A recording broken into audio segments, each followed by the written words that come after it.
Salam alaikum, Azul, bonsoir. Croassement, coassement, cris d'orfraie, soupirs de Cassandre, gémissements de pleureuses en tout genre, défaitisme de ceux qui n'ont pas fait un pas dans les manifestations du Hirak et autres tirades de faux intellectuels et de vrais politicards qui pontifient depuis leur piètre tribune ou depuis leur clavier, qui viennent tous nous rappeler qu'ils nous avaient bien dit que ce Hirak n'irait pas très loin, qu'ils nous ont dit qu'il fallait accepter de composer avec la réalité du terrain, ça veut dire avec le régime, qu'il ne fallait pas s'obstiner. Et ils jubilent aujourd'hui en faisant semblant de déplorer ce qu'ils disent être un échec du Hirak. Et ils font semblant aussi de nous donner des tapes dans le dos pour nous réconforter, pour nous consoler, sauf qu'ils nous donnent des tapes dans le dos avec un poignard courbe. Et dans le même temps, ils se ruent dans l'aubaine que leur offre leur nouveau maître, le président de la fraude. Ils font chorus sur ses mérites et antichambre dans ses alentours. Et il y en a même qui geignent et se lamentent parce qu'ils ont été oubliés dans la distribution des miettes. Et il y en a même qui pleurent et se roulent par terre parce qu'ils ont été convoqués à la présidence après leurs concurrents des autres épiceries politiques. El Mohem, Tebboune semble être bien conseillé.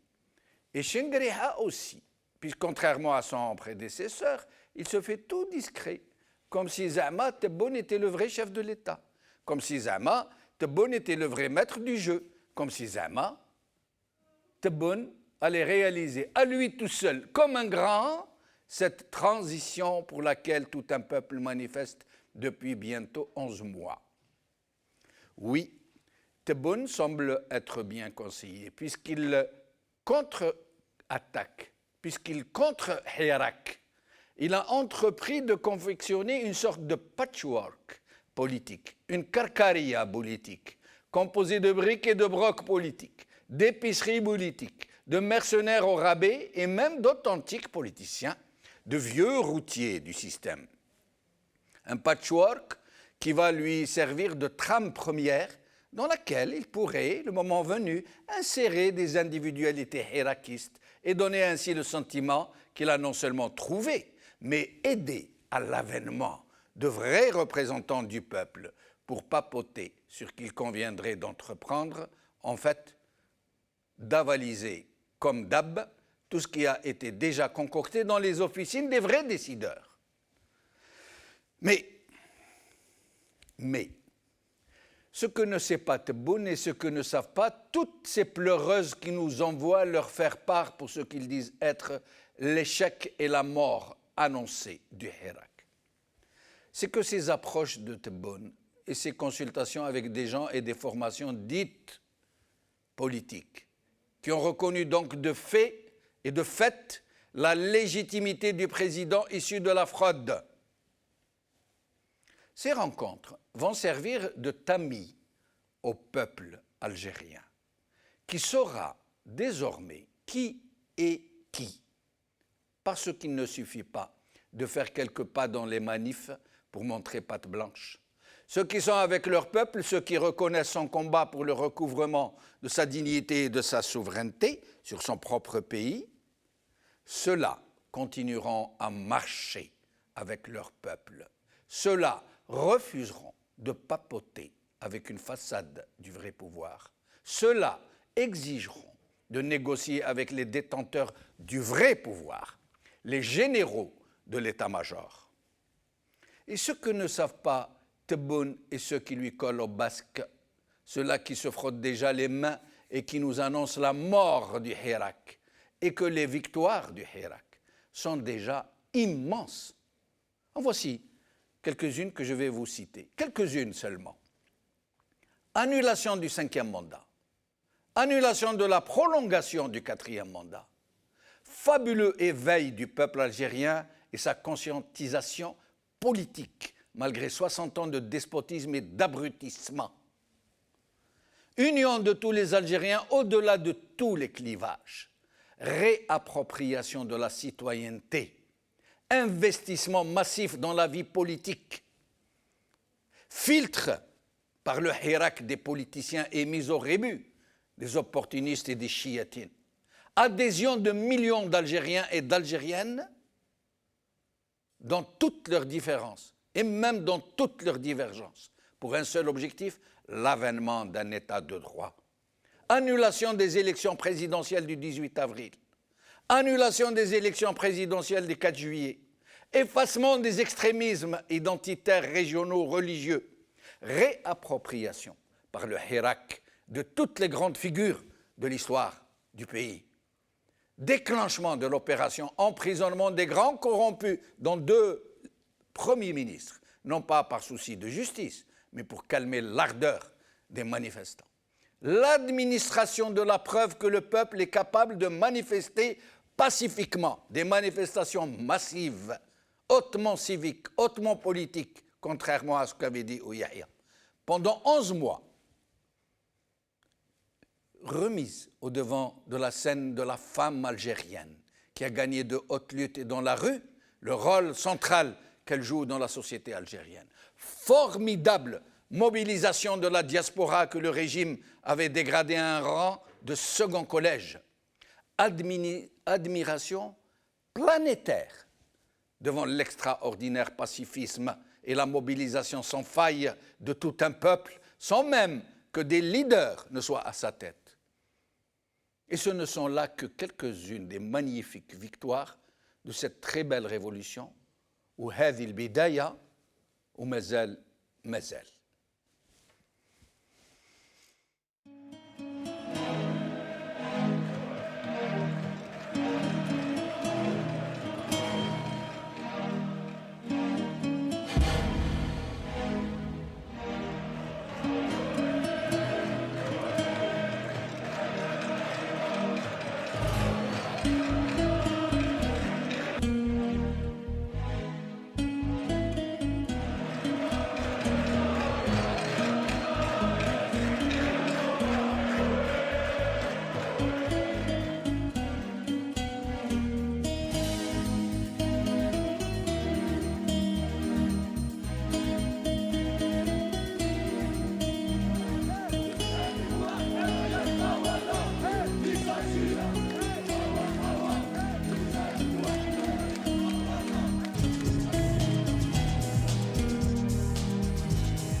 Algérie, la politique politicienne contre Hirak, Fiouzn contre-attaque. C'est le titre de notre émission d'aujourd'hui et pour en parler, j'ai ici avec moi Moussab Hammoudi, chercheur en sciences politiques à l'EHESS. Moussab, merci d'être avec nous. Merci, c'est toujours un plaisir. Merci pour l'invitation. Donc, je te salue, je salue les invités, les téléspectateurs. Merci beaucoup. Au téléphone depuis Constantine, ou plutôt en Skype depuis Constantine, Abdelouhab Zaatri, enseignant à la retraite à l'université de Constantine. Abdelouhab Zaatri, merci d'être avec nous. C'est un plaisir, Jamaldine. Merci. Au téléphone depuis Alger avec nous, Aïssa Rahmoun, avocat, vice-président de la Ligue algérienne de défense des droits de l'homme. Aïssa Rahmoun, merci d'être avec nous. Salam alaikum, c'est Jamal et à vous inviter aussi. Merci beaucoup. Depuis Alger au téléphone, Amira Bouraoui, médecin militante pour la démocratie, Amira Bouraoui, merci d'être avec nous. Merci, monsieur khair alaikum, bonsoir à tout le monde. Merci. Et nous allons commencer avec Abdel Jabbar, étudiant, Université d'Alger, qui va nous parler un peu de ce qui s'est passé aujourd'hui, le M47, mardi 47. Abdel Jabbar, مرحبا بك, أهلا بك, شكرا اللي قبلت ضيافتنا. مرحبا بك. اهلا السلام عليكم، شرف لنا الضيافه اخي، الله يفتح عليك. الله يبارك فيك. الو خويا عبد الجبار، اليوم قالوا لنا باللي لي مارش المظاهرات تاع الطلاب اللي يمشي معاهم الشعب منذ حين، عاد دائما الشعب ينكادري لي زيتيديون باش ما يضربوهمش، يمشي معاهم باش يحميهم، ولكن رغم هذا صرا ما صرا، ضربوهم في الجزائر، في قسنطينه، في وهران. في وهران كانوا ميم دي زاريستاسيون، نوتامون قدور شويشه، توفيق حساني، محمد هلال، واخرين بزاف اللي دخلوهم الحبس. ما على بالناش s'ils ont été présentés devant le procureur ou s'ils sont seulement en mandat en garde à vue. واش تقدر تقول لنا على الثلاثاء 47؟ يعني بالنسبه للثلاثاء 47 اليوم المسيره بدات روعه، يعني ما شاء الله، كانت منظمه من طرف الطلبه، كنا مع الشعب يد وحده، جزت ما شاء الله. لكن في اخر المطاف مال فين نديروا حنايا انا وعبدو صاحبي عبد النور اللي معانا، نطلعوا نختموها بالنشيد الوطني. هم الخطاب اللي مالفين نلقوه على الشعب الكل اللي معانا والطلبه والنشيد الوطني هذاك، الله اعلم زعجهم نوعا ما، لانه غير وصلنا للمكان اللي مالفين يطلعوا فيه جاوا بداوا بدون سابق انذار، بداوا يضربوا ويطبعوا. كانت بزاف حالات اغماء تاع بنات، تاع ديجون، تاع نساء، تاع عجايز، حتى خالتي بايا مسكينه هذيك مريضه حيركها وكامل يعرفها، وضربوها ما نسلكش منهم، بزقوا الشعب، سبوه، يعني افعال لا اخلاقيه. انا نشوفه في الصور، وعيطوا لنا الناس قالوا لنا باللي يستعملوا كما راك تقول الفاظ غير اخلاقيه، بالاخص مع النساء، مع البنات، مع الطلبات. يعني تاكد باللي كان عنف كبير من طرف الشرطه اليوم. يعني نتكلموا الحقيقه، الانسان نسمي الامور بمسمياتها. انا وقت في الوقت الحالي راني في ترونسبور، هاي رجلي كومبلي من فخاوة الصفر على جال الضرب تاع البوكلي اللي ديتوه. ولا في المدن الاخرين سمعتوا انتم طلبه في الجزائر، سمعتوا كيف باللي كان عنف ثاني في بعض المدن الجزائريه منهم قسنطينه وهران؟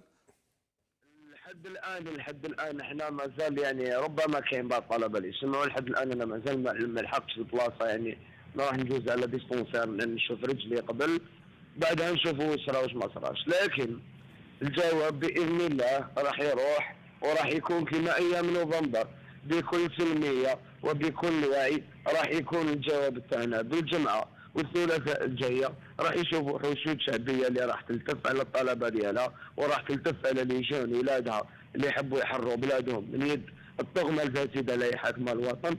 ونشوفوا ثم الى يقدروا يعاودوا يستعملوا يعني الطرق كما اللي استعملوهم اليوم او لا. لا نذكر عبد الجبار باللي الثلاثاء الاولين كانوا الطلبه يمشوا وحدهم، لما تعداو عليهم الشرطه بهذاك العنف اللي شفناه هذاك الوقت اللي الشعب ولا التحق بالطلبه باش يقوي صفوفهم ويحميهم. نظن باللي العنف تاع اليوم راح يزيد يقوي الثلاثاء والجمعه تاع الحراك. واش تخمم؟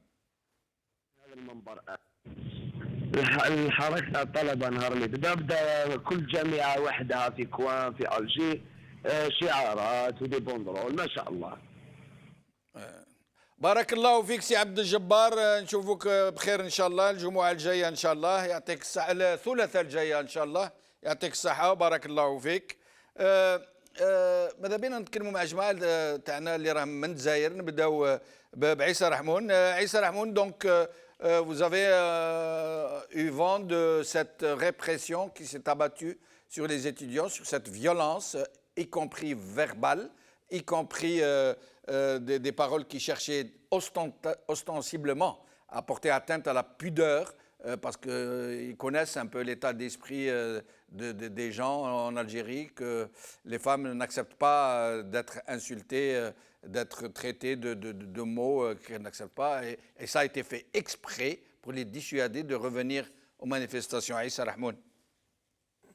Oui, tout à fait. Cela, on l'a déjà vécu au mois de mars et au mois d'avril, où il y avait même des appels par la voie des réseaux sociaux à violenter les femmes, à les asperger d'acide, etc. Souvenez-vous de cet épisode. Et en même temps, une réaction violente, violence verbale et violence physique à l'encontre des femmes manifestantes. Cela est dû principalement à faire et rentre dans une stratégie qui vise à écarter, à éloigner la femme algérienne de la révolution. Parce que si la révolution est féminine, même la Selmiya est féminine.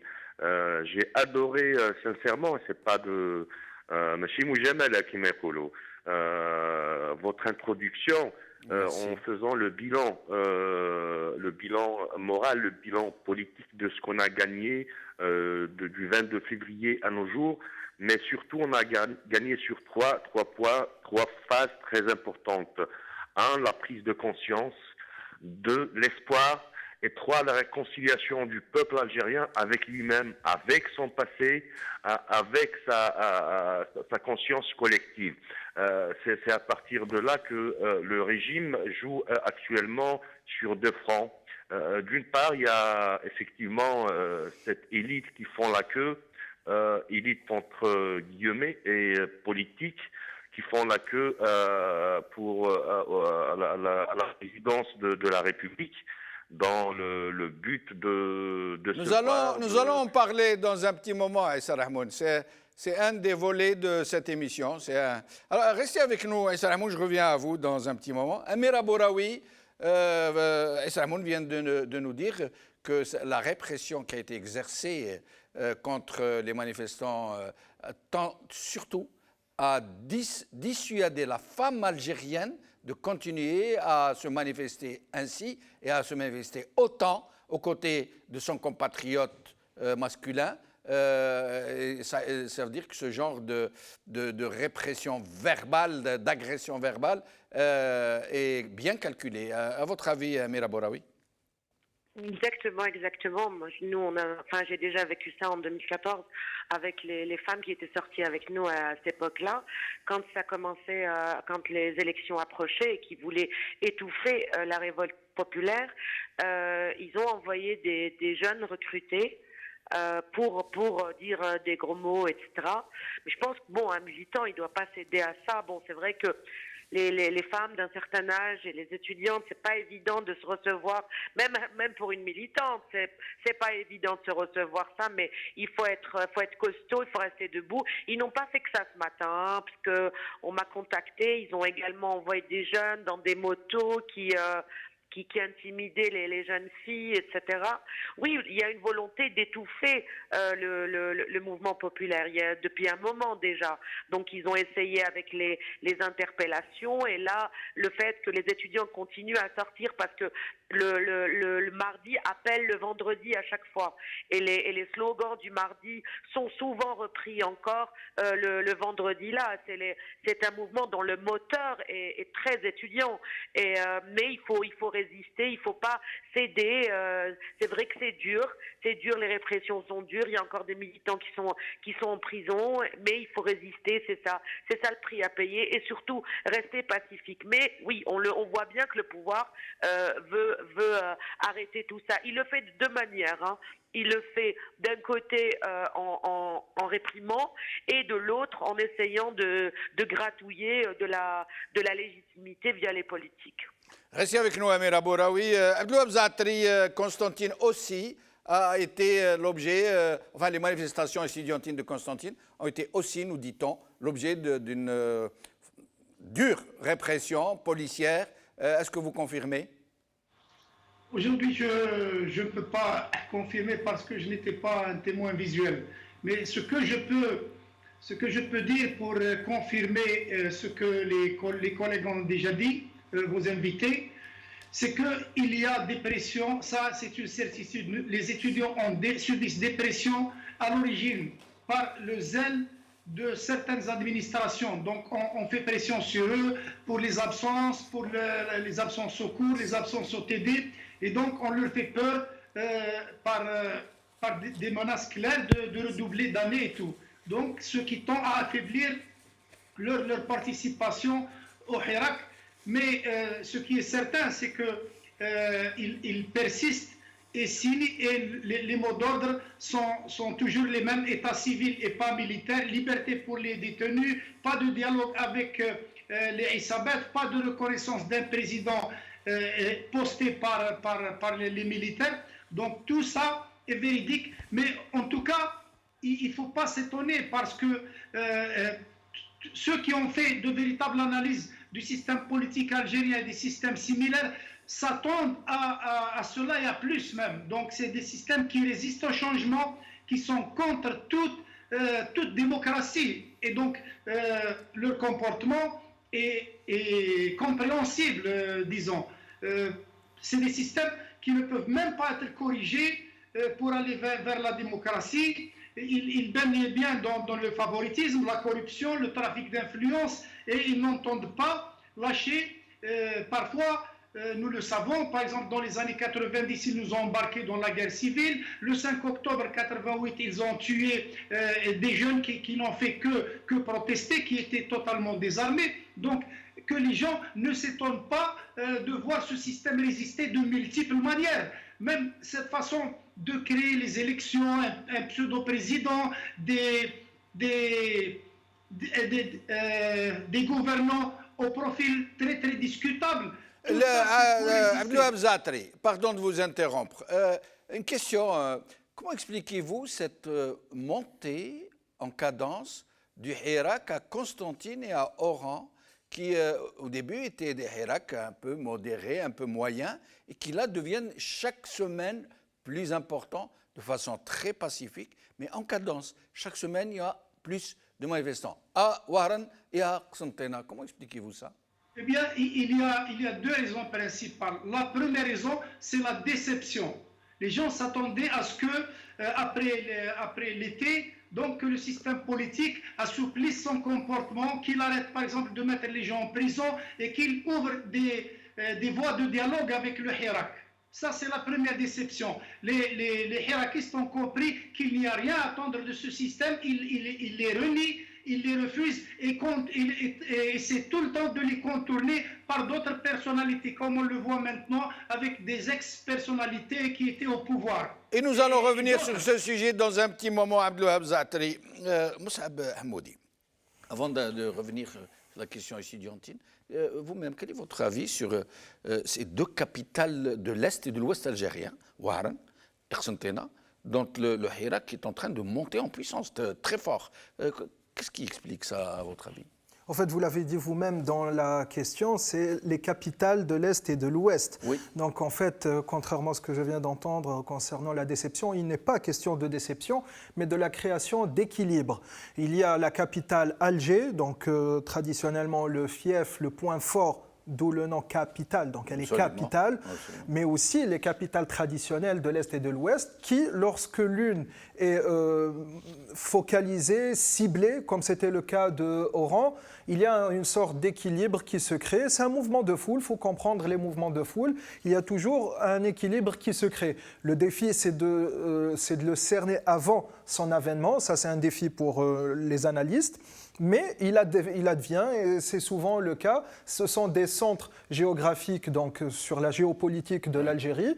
Donc, quand un est un peu mis à mal dans son équilibre, il y a l'autre partie, donc l'autre capitale qui fait jonction en quelque sorte. Pour créer l'équilibre. Mais et comment expliquez-vous l'absence justement d'un fort Hirak dans la capitale du Sud, Ouargla par exemple? Moi, j'essaie de dire les choses vraiment, même si ça doit ça ne doit pas plaire, mais c'est pourquoi Sahara, qui est la région la plus déshéritée, la plus mahgora, la plus enclavée, la plus déshéritée, la plus opprimée, est la région qui se mobilise le moins? mais c'est aussi la région la plus faible en densité de population. Et c'est un fief fait de particularités culturelles. C'est des gens qui ne sont pas toujours ancrés dans leur zone géographique, qui se mutent, qui passent d'une région à une autre. Et puis comme c'est la mamelle pétrolière de l'Algérie, c'est aussi très cerné policièrement. Policièrement plus que politiquement, parce que même sur le côté électoral, le régime estime que c'est une région acquise. Donc il fait pression, il met le paquet pour faire pression sur cette zone, pour la contrôler. Donc il y a un ensemble d'enjeux géographiques, culturelle et historique, et puis la manipulation politique qui font qu'elle est à forte densité politique. Alors, et pour ce qui est de cette répression policière contre les manifestations estudiantines? Alors déjà, moi j'ai relevé que sur le plan descriptif, le modus operandi, c'était, vous l'avez signalé, c'était les insultes et c'était la répression. En fait, ici, ça nous donne un peu l'idée de l'acteur, de l'auteur de cela. Celui qui opère par ses bassesses, parce qu'il faut les appeler comme tels, c'est le DCSA. Donc ça, ce n'est pas l'œuvre de n'importe quel appareil, c'est le mukhabarat. C'est bien les renseignements qui sont auteurs de ça, parce que c'est leur façon de faire. La police politique, comme l'appelle le FFS, qu'on l'appelait Aït Ahmed Darbera. Jusqu'à George Orwell. Effectivement. Donc c'est l'œuvre, ça porte l'empreinte de la police politique, et justement parce qu'il faut toujours garder en tête le schéma du pouvoir et du régime algérien.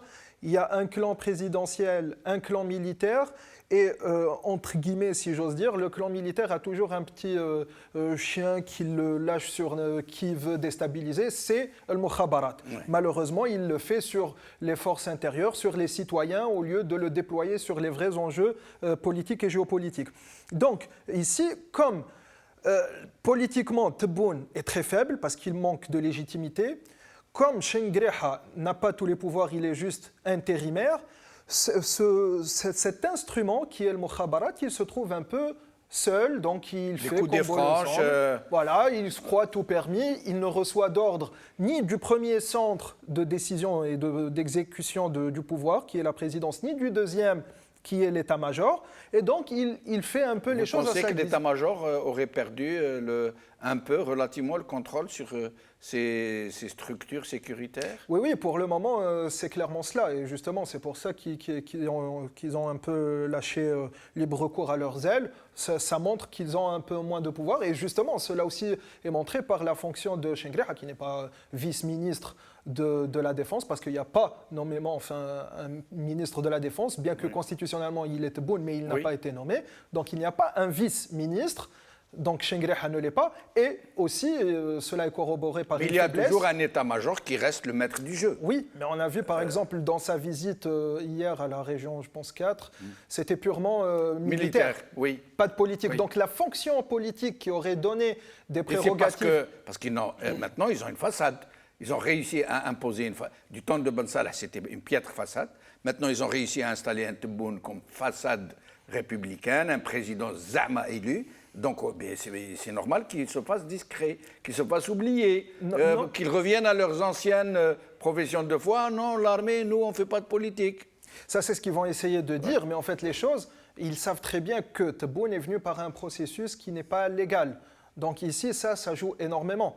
Donc même s'ils veulent être persuadés qu'ils ont construit la façade politique, civile et tout ça, ça ne l'est pas. Parce que même actuellement, le Hirak, qu'est-ce qui se compte? Les généraux à la poubelle qui est revenu sur la façade, ils sont toujours ciblés, eux. Donc Madani a Machi Askaria, Tebboune, il est pratiquement relégué au second rang. Donc l'enjeu ici pour eux est qu'ils sont en état de faiblesse parce qu'ils n'ont plus, même constitutionnellement, bien qu'on ne reconnaît pas la Constitution, techniquement, ils n'ont pas les prérogatives politiques qui leur permettent de maîtriser tous les instruments. Donc, présidence faible, état-major faible. Donc, les mukhabarat, ils se trouvent un peu, ils ont un peu le champ libre, ils essayent de donner un peu plus de zèle, de fonctionner arbitrairement comme ils ont toujours fait. Sauf que, ils ne répondent pas à la question essentielle. Oui, mais après, qu'est-ce qu'ils vont faire? Parce que la répression comme ça, c'est rien du tout, c'est vraiment enfantin, c'est médiocre. Donc, il faut résoudre le vrai problème qui est trouver l'issue. C'est la question qui va suivre maintenant, le sujet. Issa Rahmoun, justement, Moussa Hamoud vient de nous dire que l'état-major savent très bien Mais ils ne sont pas les seuls à savoir, tout le monde le sait, que Tebboune n'est pas légitime, et donc ça crée une sorte de flottement, même s'il n'est pas dit, même s'il n'est pas déclaré, même s'il n'est pas patent, mais tout le monde sait donc que ce président n'en est pas un.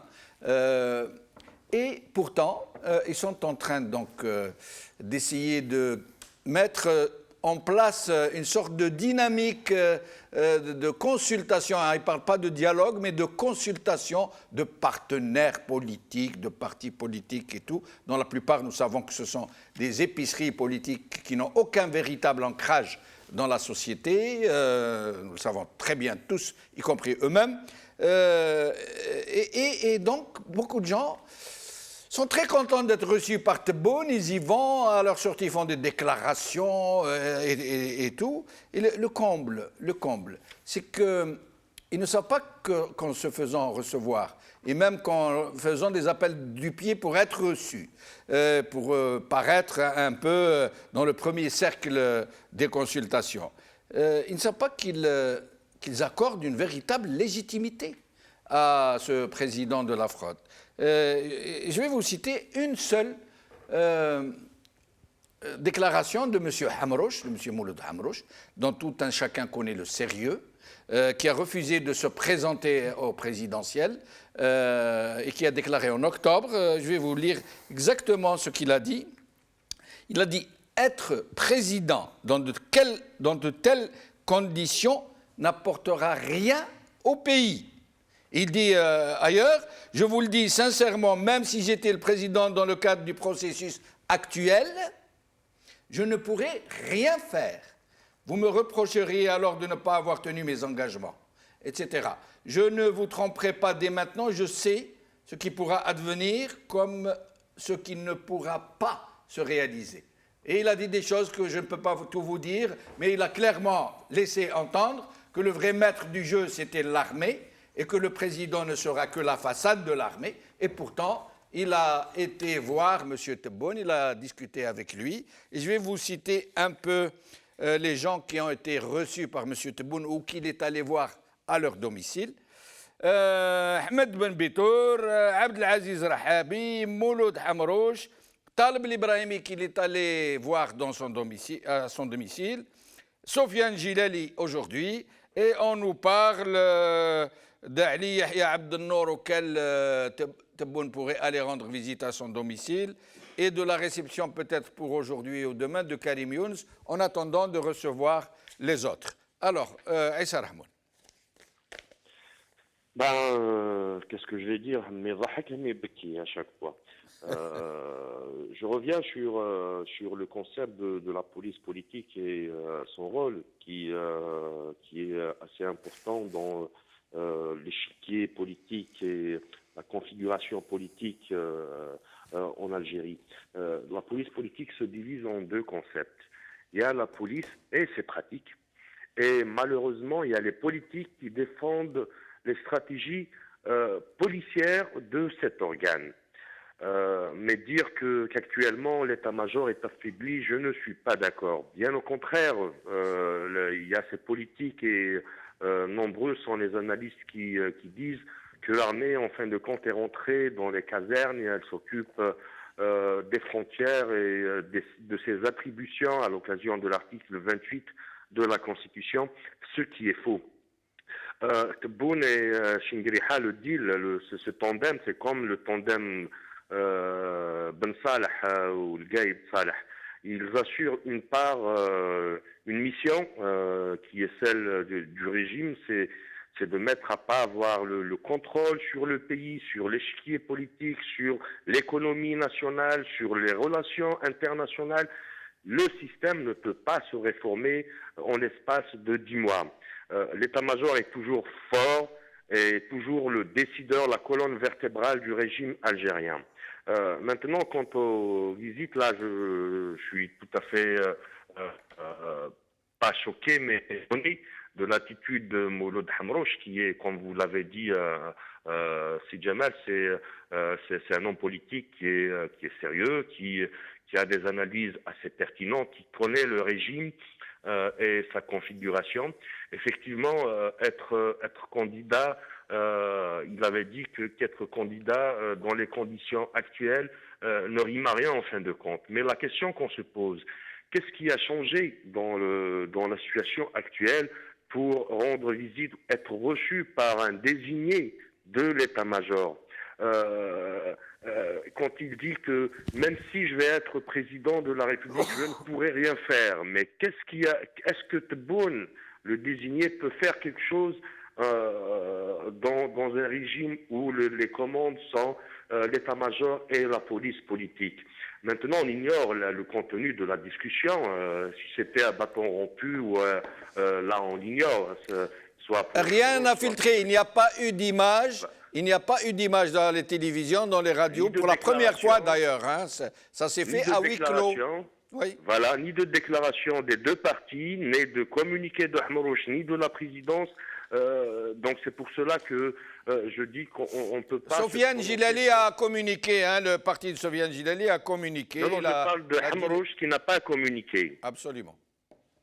Hamrouch n'a pas communiqué. Quant aux autres, écoutez, la vitrine politique, elle est ce qu'elle est. Les partis politiques, ils sont ce qu'ils sont. Et le Hirak a démontré que, effectivement, la société civile, y compris les organisations, les associations, sont affaiblies après 57 ans de dictature, 20 ans de guerre civile, 20 ans de corruption.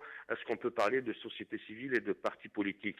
La réalité, elle est ce qu'elle est. On essaye de composer avec ça. Mais ce qui est sûr, c'est que le régime actuellement recherche et cherche d'ailleurs la première déclaration. Mais qu'est-ce que vous pensez de ça, Issa Rahmoun, quand ces gens qui sont allés voir Tebboune, ils vous disent ça, mais c'est ça la politique, il faut faire avec les forces en présence, on n'a pas le choix. Oui, d'accord, Tebboune n'est pas élu, il est désigné, mais attends le choix. Il faut gagner petit à petit, oui, c'est comme ça qu'on gagne les guerres. Je voulais revenir sur ça. Souvenez-vous de la première déclaration du désigné de Tebboune à l'occasion de son investiture. Il y avait deux messages très importants. Le premier message, c'est l'appel aux étudiants et aux forces vives qui ont fait le Hirak à s'engager dans la vie politique. Une volonté de reconfigurer la classe politique et la vie politique en Algérie. Le deuxième message, c'est un message à la classe moyenne, c'est-à-dire qu'ils veulent créer une deuxième Aïsaba à travers probablement des avocats, à travers des médecins, à travers des PME et des PMI, et créer une nouvelle classe algérienne qui va servir de relais, d'intermédiaire, de médiation entre le régime et la société. Deux messages très importants. Et là, la classe politique et ceux qui font la queue pour rendre visite aux désignés de l'état-major sont dans la même stratégie, espérant qu'ils vont se remettre sur l'échiquier politique national et prendre le relais de ceux qui sont en prison actuellement.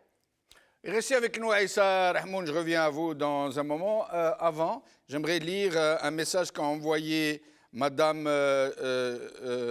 Chouicha, l'épouse de Chouicha Qaddour. À cette heure, la police refuse de reconnaître l'arrestation de Qaddour Chouicha et de dire où il est retenu. C'est un kidnapping, un enlèvement de celui-ci qui s'est déroulé à 16h de l'après-midi, etc. Et j'aimerais aussi lire un petit passage d'une déclaration du RCD. Personnellement, très franchement, je dis respect et merci. Je vais lire, donc je cite, hein, le redressement national ne peut se suffire de quelques réformettes ridicules au vu de l'état du pays et que toute tentative de replâtrage pour maintenir le système en place ne peut être viable et durable.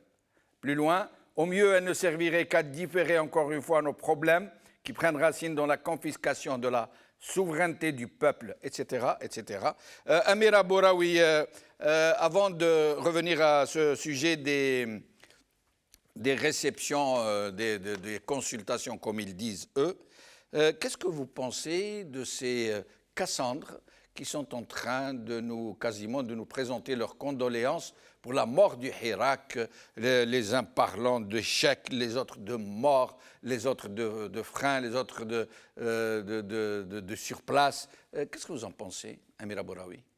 Écoutez, personnellement, j'ai été très, très, très déçue par mon ami Kamel Daoud, que je respecte beaucoup, hein, mais pour moi déjà à la base ce n'est pas le rôle d'un intellectuel que de pousser. Vous savez, on a énormément travaillé pendant des années pour pouvoir injecter l'espoir, pour y croire.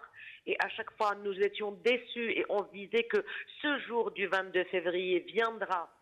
Et on en rêvait. Et malheureusement, là, avec sa déclaration, ça a déçu énormément de militants. On en a discuté hier et aujourd'hui encore.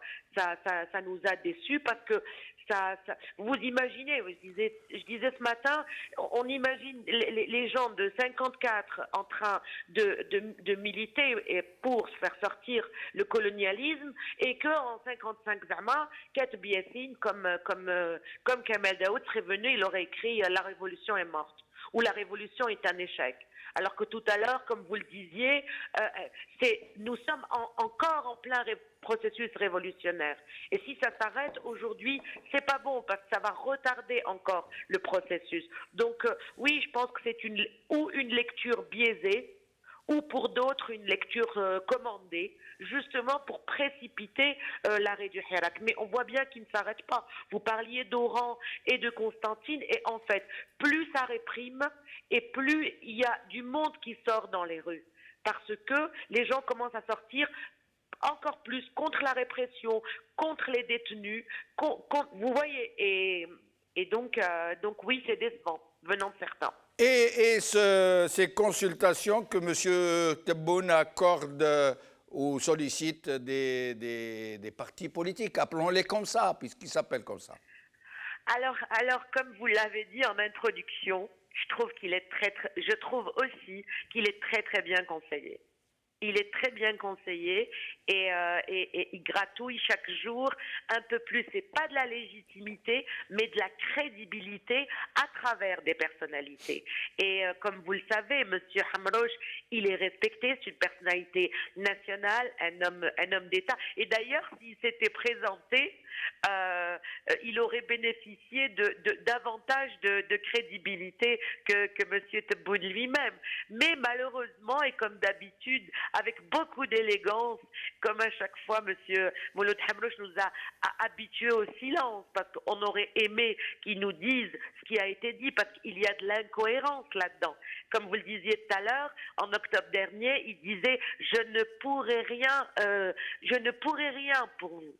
Je ne pourrais rien. Mais courtoisie et élégance mis à part, M. Hamrouche est un vieux routier de la politique, il en respecte les protocoles, les convenances, le compagnonnage, j'allais dire, mais il sait très bien qu'en se rendant à la convocation, j'allais dire, de M. Tebboune, il lui reconnaît une certaine légitimité, alors que M. Hamrouche, mieux que quiconque, c'est le véritable chiffre de l'élection de M. Tebboune qui ne dépasse pas les 8-9%. Ah, mais M. Tebboune M. Hamrouche, excusez-moi, M. Hamrouche étant lui-même l'enfant, c'est un enfant du système. C'est une personnalité respectable, mais c'est un enfant du système. Il le connaît très très bien de l'intérieur. Et quand il avait déclaré qu'il ne se présenterait pas parce qu'il n'aurait pas les coups des franches, parce qu'il sait très bien à qui il rend visite. Il le sait très bien. Mais vous savez, M. Benchenouf, M. Hamrouche, c'est vrai que ceux qui s'y connaissent un peu en politique, en histoire, etc., savent qui est M. Hamrouche. Mais la nouvelle génération, elle s'en moque complet. Les étudiants qui sont dans la rue, mais s'en foutent complètement de M. Hamrouche ou de Rahabi ou de X ou de Y. C'est une nouvelle génération avec ses aspirations qui sont claires. Aujourd'hui, ils les ont encore écrites et ils ont demandé la libération des détenus, la libération des médias, que la justice ne fonctionne plus par téléphone. Et tout cela n'est pas négociable. Et personnellement, et en tant que militante, pour moi, négocier ou aller prendre un café avec Hamrouche, alors que des militants comme Tabou, Boumala, Belharbi, Farsaoui, etc., dorment par terre en prison, pour moi, me concernant, pour moi, c'est de la haute trahison. Restez avec nous. Restez avec nous, Amira. Alors, Moussab Hammoudi, Qu'est-ce que vous en pensez? Moi, je dis juste qu'il ne faut pas trop aggraver les choses parce qu'en fait, ce sont des rencontres.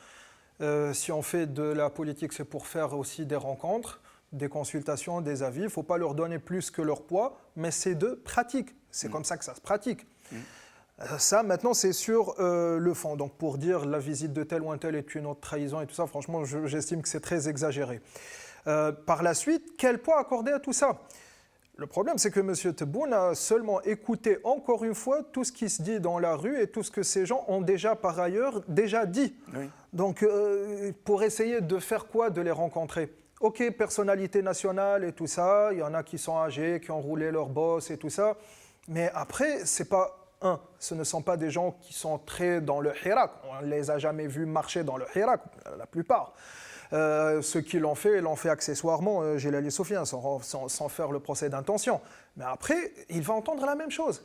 Les revendications de la rue sont libérer tous les détenus, et avec la question de Tabou, de Boumala et de Samir Belarbi et tout ça, et puis libérer les libertés fondamentales publiques. Donc, il va encore écouter la même chose. Maintenant, qu'est-ce qu'il va en faire?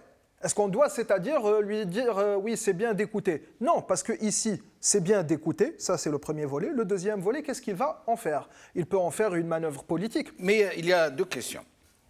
D'abord, M. Tebboune sait très bien que tous ces gens réunis ne pèsent rien. Pour dire les choses, hein. Je m'excuse. Absolument. Je m'excuse auprès de tous ceux que je pourrais blesser, dont je pourrais blesser la susceptibilité. Mais tous réunis, ils ne pèsent pas le poids d'un seul détenu qui est en prison, qui représente vraiment le Hirak. Oui. Tebboune le sait très bien. Je viens à la question. La deuxième question est le fait que les gens qui rencontrent Tebboune viennent nous dire « Ah, on a discuté des points d'apaisement, libération des détenus ». On dirait qu'ils en font un fonds de commerce des deux parties. Le régime elle arrête les gens, puis qui dit « Bon, je suis prêt à négocier leur libération », pour revenir au point zéro, en fait. Et les autres qui en font un point de commerce, qui en profitent. Je m'excuse, c'est de l'abus de faiblesse d'une situation donnée. Ah, si vous voulez qu'on discute avec vous, il faut libérer les prisonniers. Mais surtout, Tebboune et le régime, et c'est spin doctors, c'est les gens qui sont derrière lui. Ils savent très bien que ces gens ne représentent rien. Mais c'est ça, il faut placer tout ça dans la configuration du régime et revenir à cette question de le poids qu'a la présidence et le poids qu'a l'état-major. Et c'est pour ça que je dis qu'ils sont les deux affaiblis, parce que s'il fait ça, Tebboune, c'est pourquoi? C'est pour justement aliéner des gens en sa faveur, pour que, lorsqu'il discute avec l'état-major, il dit, voilà, il n'y a pas un qui déroge à la règle. Donc que ça soit instrumentalisé ou pas n'est pas la question. C'est d'essayer de gagner des voix, d'avoir un veto un peu d'une pseudo-société civile, quoi qu'il en soit, et de dire, voilà, on ne peut pas faire l'impasse de ces revendications. Si vous persistez, comme votre prédécesseur AGS, Ahmed Gaïd Saleh, à maintenir ces gens en prison, alors que ce sont des détentions arbitraires, on n'avance en rien. Et c'est pour ça que la question est posée. Si ces gens sont détenus arbitrairement, il faut les relâcher aussi arbitrairement, parce que tout a été par coup de téléphone. Il faut les relâcher sur le coup. Et puis, ils sont en train de nous dire, oui, notre justice n'est pas indépendante, elle fait ce qu'on lui dit de dire. Mettez les gens en prison, libérez-les, non, remettez-les en prison. Complètement, c'est pour ça qu'il ne faut pas donner une allure politique à ces visites. C'est quelqu'un qui essaye d'avoir plus de pouvoir pour faire face à un autre centre de décision, de pouvoir, pour essayer de le convaincre. Et c'est ce qui explique que tout l'appareil, tout le régime est dans un état un peu délétère. Et parce que l'interlocuteur, j'ai oublié le nom, n'a pas saisi ça, c'est que au-delà des deux clans, il y a aussi la guerre des clans, une lutte entre eux. Et c'est pour ça qu'ils n'arrivent pas à se la départager. Vous parlez de Issa Rahmoun ? Oui, ouais. Voilà. Et c'est pour ça qu'il faut comprendre que l'état-major est désigné à sa tête quelqu'un d'intérimaire en face d'un président qui n'a pas de légitimité. Et ils essayent un peu de se chamailler, de se déchirer. Oui, mais il y a un vrai pouvoir qui est vraiment sérieux, celui-là, c'est un bloc, c'est les chefs de l'armée, dont Gingriha n'est que la façade visible. Oui, bien sûr, mais les chefs de l'armée ne sont pas de concert. Ici, ils ont des avis divergents et ils se sont toujours constitués en forme de clans. Après, pour la question de ces gens qui écrivent un peu n'importe quoi, faut savoir qu'ils ne sont pas militants. C'est des gens qui n'ont jamais été militants, ils ne comprennent pas, et encore moins des politiciens. Donc ils n'ont pas ce sens de comprendre le Hirak. D'ailleurs, même les titres, c'est intéressant de voir les titres des articles. Ce n'étaient pas des titres de compréhension, de description, c'était des jugements de valeur. Et de là, on comprend qu'ils ne sont pas dans le diagnostic, mais ils sont dans un rôle, ils sont eux-mêmes comme les vitrines politiques, dans un rôle de client. Ils ne sont pas pro-militants, ils sont pro-militaires. Et c'est le rôle de Kamel Daoud, clairement, pour le citer nommément. Alors, dans ce cas-là, tout cela ne règle en rien la vraie question. Oui, et après, vous faites ce que vous faites, vous dites ce que vous dites, vous gérez une semaine. Mais la question, elle reste là. Les détenus doivent être libérés, et même tout aussi arbitrairement qu'ils étaient incarcérés, parce que ça n'a plus aucun sens. Et après, on va passer à cette histoire des libertés fondamentales et des libertés publiques, parce que ça devient du n'importe quoi ce que fait le régime actuellement. Ça n'a aucun sens.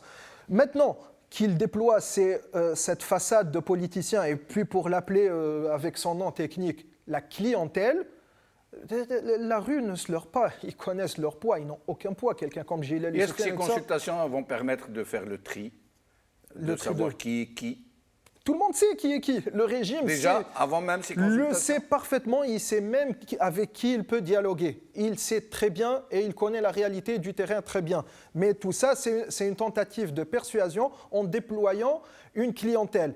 De tout temps, avec le régime algérien, la clientèle servait à cacher les vrais enjeux, à au mieux déployer des pions qui le servent dans le combat futur.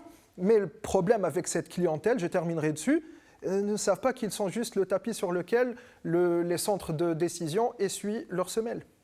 Abdelwahab Zatri, sur ce sujet de consultation, sur cette histoire de détenus qu'on libère, où on nous montre clairement que la justice est une justice aux ordres, qui libère quand on lui dit de libérer, qui emprisonne quand on lui dit d'incarcérer, et sur ces partis politiques qui se bousculent au portillon, sur ces personnalités politiques qui acceptent de discuter avec un président illégitime. Qu'est-ce que vous pourriez nous dire? En particulier concernant ces personnalités, je pense que le point de vue des Hirak, il considère que c'est des avis, comme votre avis ou mon avis, c'est des avis de personnes quelconques finalement. Ces gens-là ne disposent pas de la solution pour résoudre les problèmes de l'Algérie finalement. C'est des gens qui ont appartenu au pouvoir, qui ont fait partie du pouvoir, et en plus, ils n'ont aucune distinction particulière sauf celle-là. S'ils n'avaient pas été postés dans des responsabilités par le pouvoir, probablement personne n'aurait jamais entendu parler d'eux. Ceci dit, le Hirak est autonome. Sa particularité, c'est que ce ne sont pas ces gens-là qui l'ont mis sur rail. Comment dirais-je, le Hirak a trouvé la force, dispose d'une force interne, il est tout à fait autonome et il ne dépend pas de l'avis de ces gens-là, et il ne les a pas en plus délégués pour s'exprimer pour lui ou pour défendre ce qu'il revendique. Donc, pour le Hirak, les choses sont claires, ses revendications sont très claires, sont même devenues une évidence. La question, c'est que le système résiste et essaie de le contourner, de le renier, comme je l'avais dit tout à l'heure, quand je parlais du renforcement du Hirak à Oran et Constantine. Le Hirak a compris que le système fait tout pour le renier, pour le négliger et pour le briser en 1000 morceaux. Et même les gens qui participent aujourd'hui, qui nous disent que le Hirak a échoué. Non, le Hirak n'a pas échoué. Le Hirak, ce n'est pas un match de football, comme je l'ai posté il y a quelques moments sur Facebook. Le Hirak n'est pas un match de foot entre le Hirak et le pouvoir. C'est un processus historique qui est sujet à un tas de choses, au contexte dans lequel il évolue. Donc ça, c'est très important. Je rajoute quelque chose, si vous permettez, concernant l'idée de renforcement du Hirak à Constantine et à Oran. À Constantine, la première chose, c'était la déception. Les gens pensaient qu'après quelques mois, 6 mois, 8 mois, le système finirait par les écouter. Première déception. Deuxième déception, c'est que une partie des gens qui ont voté sont revenus au Hirak parce qu'ils sont déçus. Ils sont déçus par deux choses. Beaucoup dans le Constantinois ont marché dans la combine de l'arabo-islamisme. Ils pensaient qu'avec tout le tapage médiatique, qu'avec Tebboune, il va défendre l'arabo-islamisme. Finalement, il a fini par parler en français, lui et ses ministres, et les gens qui voulaient qu'il défende, qui pensaient qu'il allait défendre l'arabo-islamisme, sont déçus. Il y a aussi une déception, c'est les trucs financiers, la taxe aux frontières, les taxes sur l'environnement, les prix qui viennent subitement d'augmenter, et puis ils ont constaté que Tebboune ne va pas ramener l'argent de la SABA. Il paraît qu'il envoie une délégation voir les Émirats et l'Arabie Saoudite pour demander des crédits pour renflouer les caisses avant le Titanic fatidique. Oui, mais ça c'est évident, on le savait. Il demande 10 milliards. On parle d'une demande de 10 milliards de dollars pour boucher un peu les petits trous. Non, mais ça c'est évident. Ceux qui suivent les événements sur le plan financier le savaient. Ils avaient deux solutions.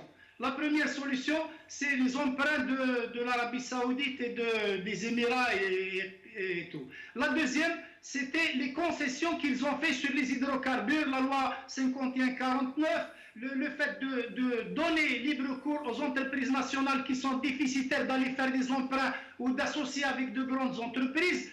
Tout ça, c'était dans le but de ramener de l'argent pour faire taire le besoin vital pour assurer le lait, le blé et un tas de choses que nous sommes capables de produire nous-mêmes si on avait de vrais responsables. Donc ça c'est évident. Et ils ont peur bien sûr de la Banque mondiale et ils essaient aussi d'éviter la Banque mondiale parce qu'elle va demander la restructuration des entreprises comme dans les années 90 qui va créer encore plus de chômage et qui va déséquilibrer leur calcul parce que finalement ce sont eux et c'est le pouvoir et ses acolytes qui occupent les postes de responsabilité et qui sont en train de démolir l'Algérie. Donc voilà ce que j'ai. Et restez avec nous, Abdouhab Zaatri. Aïssa Rahmoun, un commentaire avant que je vous pose une question en particulier? Oui, c'est juste un commentaire en ce qui concerne, parce qu'on a tendance des fois à oublier que durant des années, ce corps qui est le DRS, qui était le DRS et sa pratique de police politique, avait organisé, avait structuré la classe politique. Et à un certain moment, les luttes de clans, et je partage la grille d'analyse de l'invité sur le plan. Mossab Hammoudi. Que je salue au passage, bien sûr. Et qu'à un certain moment, ce corps a été démantelé. Et que ses principaux décideurs sont actuellement incarcérés à la maison d'arrêt de Blida à l'occasion de procès devant le tribunal militaire. Ce corps essaie de se restituer, essaie de replacer dans l'échiquier politique national, mais pas avec les mêmes méthodes, pas avec les mêmes manières, par la voie de l'économie, par la voie des hommes d'affaires, par la voie d'une certaine classe politique, parce que là, comme on dit, les masques sont tombés. Mais actuellement, le vrai décideur, le vrai pouvoir, les vrais décideurs en Algérie, ce sont des généraux. Qu'ils soient militants, ils n'ont jamais été militants, ils ont hérité d'un fonctionnement, ils ont hérité d'un cumul d'expériences politiques et policières qui leur permettent actuellement de gérer, d'être omniprésents dans la décision politique centrale. Comme disait le Houari Ad, il a très bien expliqué le régime algérien, il fait la comparaison, le parallèle à une autoroute, et une autoroute a des intersections. Les intersections, c'est les divergences. Mais toutes les intersections finissent par revenir à la même autoroute, c'est la convergence. La nature du régime n'a pas changé. La colonne vertébrale du régime algérien demeure l'état-major de l'armée. Alors, une question. Est-ce que les gens qui passent leur temps à nous parler de ce fonds de commerce qu'ils utilisent, de conditions préalables d'apaisement, de libération des détenus, entre autres, est-ce qu'ils ne se rendent pas compte qu'en entrant dans de tels paradigmes.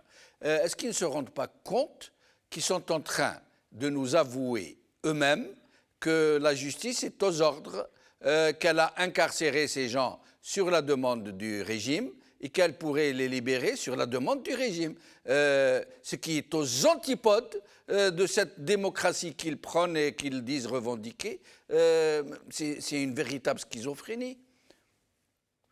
Non seulement une schizophrénie, mais ça relève de l'absurdité politique, de l'absurdité. C'est incroyable comme schéma de figure. Autre temps, durant les années 90, le journal La Nation, qui était un journal respectable, ont reçu par téléphone l'ordre d'arrêter d'éditer le lendemain. Donc le numéro du lendemain était interdit pour la publication. Ok, le staff du journal La Nation prépare un dossier devant l'administration, devant la justice administrative, le tribunal administratif, la chambre administrative, pour lever ce verrou et puis demander des explications. La campagne étant une campagne internationale et nationale à la fois, 48 heures après, par le même procédé, un appel téléphonique du ministère de l'Intérieur, les autorise à éditer une autre fois, à faire sortir le numéro du jour d'après. Donc là, c'est deux axes pour le même arbitraire. C'est à peu près la même chose pour la justice algérienne. Et quand on a des énoncés d'ouverture d'Algérie nouvelle, et qu'on reconnaît que la justice est le levier principal, opérationnel du régime en place, n'augure pas à de bonnes choses.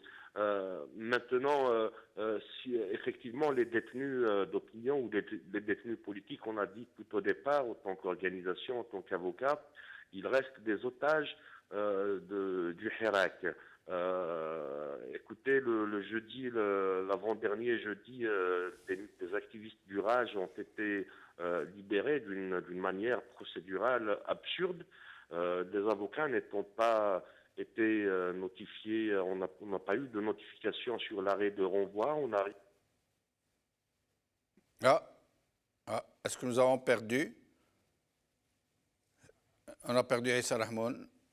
J'espère qu'on va les retrouver. Alors, Amira Bouraoui,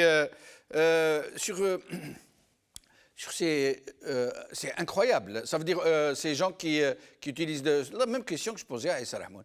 Pourquoi ne parle-t-il pas de l'impératif de libérer la justice maintenant, pas demain, comme un véritable point de négociation très fort? Ça veut dire nous exigeons l'indépendance de la justice. Et à ce moment-là, la justice tranchera sur des cas de gens qui ont été injustement emprisonnés ou non, et qu'elle les rejugera et qu'elle les élargira parce qu'ils ont été incarcérés injustement. Alors eux, non, ils disent non, nous allons négocier avec le pouvoir politique pour qu'il donne l'ordre à sa justice de libérer des prisonniers injustement incarcérés. Mais c'est complètement ahurissant venant de politiciens.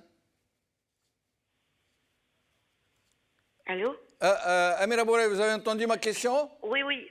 Enfin, j'avais entendu la question que vous avez Très bien. posée tout à l'heure, et donc c'est la même. Oui, mais ça, ils le reconnaissent. Ils maintiennent des activistes quand même assez connus dans le Hirak. Il faut condamner aussi le fait qu'il est à l'isolement, Karim Tabou. Il ne voit que son épouse et les avocats une fois toutes les 2 semaines. Donc, et ça, quelqu'un qui... Isolement total, nous dit-on, près du couloir des condamnés à mort. Ça veut dire dans un endroit sinistre. Oui, et là, même le plus fort d'entre nous, psychologiquement, finit par craquer. C'est des conditions très, très dures. Ces gens-là, ils n'ont pas envie de les sortir. Le temps de créer si vous voulez, la propre opposition. Le régime a toujours apprécié avoir l'opposition qu'il se crée lui-même. Donc, ils attendent qu'ils aient fini leur tchoukadi et après, ils vont les sortir. Mais j'estime que la libération des détenus, qui est l'une des revendications premières aujourd'hui du Hirak, ne doit pas être une négociation. Ce n'est pas négociable. Ces gens-là doivent sortir et doivent aussi faire partie de la vie politique, parce que c'est eux aussi la politique de demain, les politiques de demain, les futures formations. C'est eux qui ont aussi nourri le Hirak pendant des mois. C'est eux qui ont milité bien avant le 22 février.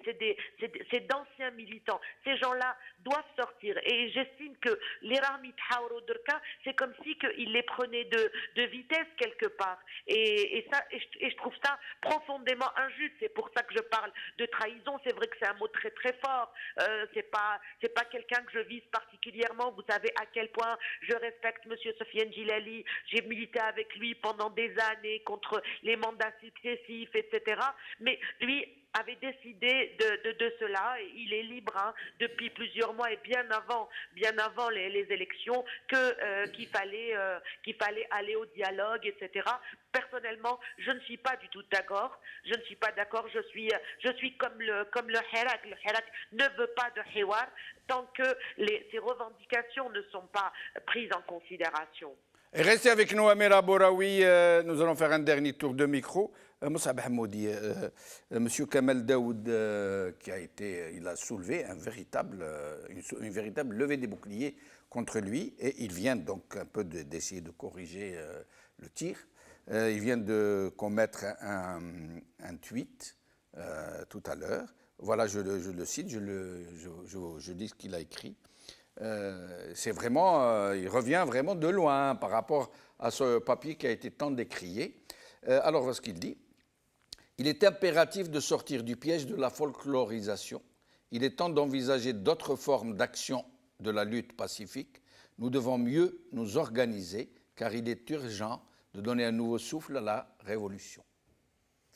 M. Kamel Daoud essaie de se racheter, mais en fait, il commet une autre erreur en employant le même terme qui a été employé par les adjuvants du régime, en utilisant le mot folklorisation, qui ont vu dans toute cette magnifique pacifisme une forme de folklore. Non, il faut comprendre sa société. Et les sociétés, il faut... Mais dans le même temps, il dit révolution. Hein. Oui, bien sûr. Oui, révolution, personne ne le nie. Mais voilà, bon, personnellement, d'un point de vue purement scientifique, on analyse plus les articles que les tweets. Mais il se rend compte de ce qu'il a fait et qu'est-ce que ça a suscité. C'est-à-dire, on ne peut pas... il fait un monde honorable d'une certaine façon. Oui, il doit laisser, ça c'est la rue qui va en juger, ça, parce que je ne veux pas rentrer dans les jugements de valeur. À lui de faire face à la rue et d'essayer d'être, à mon avis, plus consensuel que de prendre un air hautain, à mon avis. Alors, condescendant, du moins. Alors, au sujet de ce crédit que une délégation de M. Tebboune va aller chercher au Moyen-Orient. Ah oui, alors ça, il faut l'insérer un peu dans un schéma plus large, qui est un régime, justement, qui a une nation, mais qui n'a ni prise ni maîtrise de tout ce qui la concerne. Un peuple dans la rue, il n'a pas de solution économique. D'ailleurs, il y a eu un problème où on a déclaré que le régime ne maîtrise plus ses dépenses publiques tellement excessives. La Banque mondiale a directement capté le clin d'œil et elle a vu la croissance à la hausse, c'est pour dire venez prendre du crédit. Et pour débloquer la situation, il est obligé de s'allier sur ce qui est nommément connu comme l'axe du mal, donc des contre-révolutions, l'Arabie Saoudite et les Émirats. Mais à souligner aussi que par la même occasion, il fait un coup de rein à un allié qui n'est pas prévu, le Qatar, parce que même le Qatar joue le rôle d'une contre-révolution, parce que même si dans le schéma du monde arabe, de ce qu'on appelait le printemps arabe, il était pour la liberté des peuples, en Algérie, le Qatar, il est pro-régime. Donc ici, il cherche son chemin, il est vraiment mis à mal à l'international, et c'est pour ça qu'il va chercher de l'argent, du crédit. Bon, vous l'avez dit, c'est 10 milliards d'investissements qu'il espère avoir. Ça veut dire qu'il est en face du mur. Pour colmater les brèches du Titanic. du Titanic et surtout plus techniquement de la planche à billets qui est encore fonctionnelle. En train de tourner, ouais. Ah oui, et donc ça, c'est des problèmes de fond structurels que le régime, justement, ne peut pas faire la volte-face ou l'impasse de ces questions. Il peut dire, oui, il n'y a pas de Hirak, oui, le Hirak est terminé, il peut dire ce qu'il veut, mais la crise est là, le régime est en crise, le peuple est en révolution. Alors, le mot de la fin pour nos invités, Issa Rahmoun. Issa Rahmoun. Oui. Voilà, donc c'est le dernier tour de micro. Un commentaire. Qu'est-ce que vous éprouvez face à cette situation? Comment ça va se passer selon vous? Déjà, je reviens à votre introduction que j'ai bien aimée. Le Hirak, on a réussi, je dirais, à grande échelle, le fait que le peuple se réconcilie avec son passé, avec son histoire, avec les figures qui ont fait la révolution algérienne, qui ont jeté la révolution dans la rue pour que le peuple l'apprenne durant les années 50 du siècle passé jusqu'à l'indépendance du pays. L'indépendance effectivement du territoire, mais pas de l'humain, pas du citoyen algérien. On est dans une deuxième révolution. Sur le plan de la conception philosophique et de l'espoir populaire, on a réussi deux révolutions qui sont admirées par le monde entier. Une révolution du siècle passé qui contre la quatrième puissance mondiale, le colon français. Et la deuxième révolution, c'est la révolution du sourire, où des expressions culturelles, des expressions d'art, des artistes se sont libérés, des étudiants se sont libérés.